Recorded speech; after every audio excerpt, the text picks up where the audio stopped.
Solar ಶಕ್ತಿಯ ಮೂಲಕ ಜಾಗತಿಕ ಅಭಿವೃದ್ಧಿ ಹಾಗೂ ಸುಸ್ಥಿರ ಅಭಿವೃದ್ಧಿಗಾಗಿ ಅಂತಾರಾಷ್ಟ್ರೀಯ ಸೋಲಾರ್ ಅಲಯನ್ಸ್ ಮತ್ತು ಸಿಲ್ಕೋ ಫೌಂಡೇಶನ್ ಸಂಸ್ಥೆಗಳು ಕೈಜೋಡಿಸಿವೆ. ಇಂದು ಬೆಂಗಳೂರಿನಲ್ಲಿ ಎರಡು ಸಂಸ್ಥೆಗಳ ಸಿಇಒಗಳಾದ ಆಶೀಶ್ ಖನ್ನಾ ಮತ್ತು ಹರೀಶ್ ಹಂಡೆ ಎಂಒಯು ಪತ್ರಕ್ಕೆ ಸಹಿ ಹಾಕೋದ್ರ ಮೂಲಕ ಸುಸ್ಥಿರ ಅಭಿವೃದ್ಧಿಗಾಗಿ ಕೈಜೋಡಿಸಿದ್ರು. ಜಾಗತಿಕ ಮಟ್ಟದಲ್ಲಿ ದಕ್ಷಿಣ ರಾಷ್ಟ್ರಗಳು ತಮ್ಮದೇ ಆದ ಕೊಡುಗೆ ನೀಡುವ ಉದ್ದೇಶದಿಂದ ಪ್ರಧಾನಿ ಮೋದಿಯವರ ನಿರ್ದೇಶನದಂತೆ ಐಎಸ್ಎ ಸಂಸ್ಥೆಯನ್ನು ಸ್ಥಾಪಿಸಿದ್ದು, ಇದು ಸರ್ಕಾರೇತರ ಸಂಸ್ಥೆಯಾಗಿ ಕಾರ್ಯನಿರ್ವಹಿಸ್ತಾ ಇದೆ. ಸದ್ಯ ಐಎಸ್ಎ ಹಾಗೂ ಸೆಲ್ಕೋ ಎರಡೂ ಕಂಪನಿಗಳು ಜಂಟಿಯಾಗಿ ಅತಿ ಹೆಚ್ಚು ತಾಪಮಾನ ಇರುವ ಆಫ್ರಿಕಾ ದೇಶಗಳನ್ನು ಆಯ್ಕೆ ಮಾಡಿಕೊಂಡಿದೆ. ಆ ದೇಶಗಳಲ್ಲಿ ಸೋಲಾರ್ ಬಳಕೆ ಹಾಗೂ ಅದರ ಉಪಯೋಗವನ್ನ ಪಡಿಬೇಕು ಅಂತ ತಿಳಿಸಿಕೊಡೋದೇ ಈ ಎರಡೂ ಸಂಸ್ಥೆಗಳ ಪ್ರಮುಖ ಉದ್ದೇಶ ಆಗಿದೆ. ಗ್ರೇಟರ್ ಬೆಂಗಳೂರು ಪಾಲಿಕೆ ಚುನಾವಣೆ ನಡೆಸುವಂತೆ ರಾಜ್ಯ ಸರ್ಕಾರಕ್ಕೆ ಸುಪ್ರೀಂ ಕೋರ್ಟ್ ಡೆಡ್ಲೈನ್ ಕೊಟ್ಟಿದೆ. ಜೂನ್ 30ರೊಳಗೆ ಚುನಾವಣೆ ಮುಗಿಸಿ ಅಂತ ಸುಪ್ರೀಂ ಕೋರ್ಟ್ ಸಿಜೆಐ ನೇತೃತ್ವದ ಪೀಠ ಮಹತ್ವದ ಆದೇಶ ಹೊರಡಿಸಿದೆ. ರಾಜ್ಯ ಸರ್ಕಾರ ಜಿಬಿಎ ವಾರ್ಡ್ ವಿಂಗಡಣೆ ಮೀಸಲಾತಿ ಪ್ರಕ್ರಿಯೆಗೆ ಸಮಯ ಕೇಳಿತ್ತು. ಫೆಬ್ರವರಿ 28ರವರೆಗೂ ಸಮಯ ಬೇಕು ಅಂತ ಮನವಿ ಮಾಡಿತ್ತು.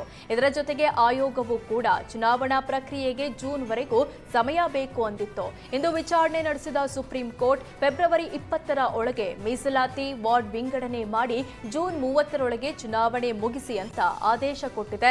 ಮಕ್ಕಳ ಪರೀಕ್ಷೆ ಕಾರಣ ಮೇ 26ರ ನಂತರ ಚುನಾವಣಾ ಪ್ರಕ್ರಿಯೆ ಆರಂಭಿಸಿ ಜೂನ್ 30ರೊಳಗೆ ಜಿಬಿಎ ಚುನಾವಣೆ ಮುಗಿಸಬೇಕು. ಮತ್ತಷ್ಟು ಸಮಯ ಕೇಳದಂತೆ ರಾಜ್ಯ ಸರ್ಕಾರ ಹಾಗೂ ಚುನಾವಣಾ ಆಯೋಗಕ್ಕೆ ಎಚ್ಚರಿಸಿದೆ.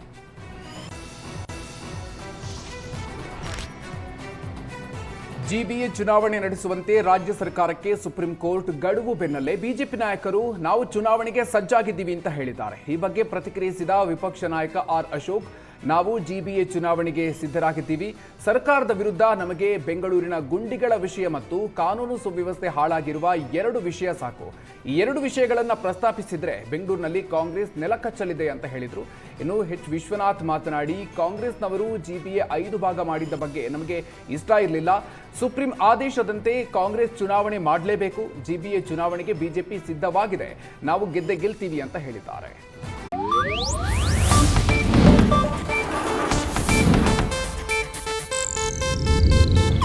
ಇದು ಏಷ್ಯಾನೆಟ್ ನ್ಯೂಸ್ ನೆಟ್ವರ್ಕ್ ಪ್ರಸ್ತುತಿ.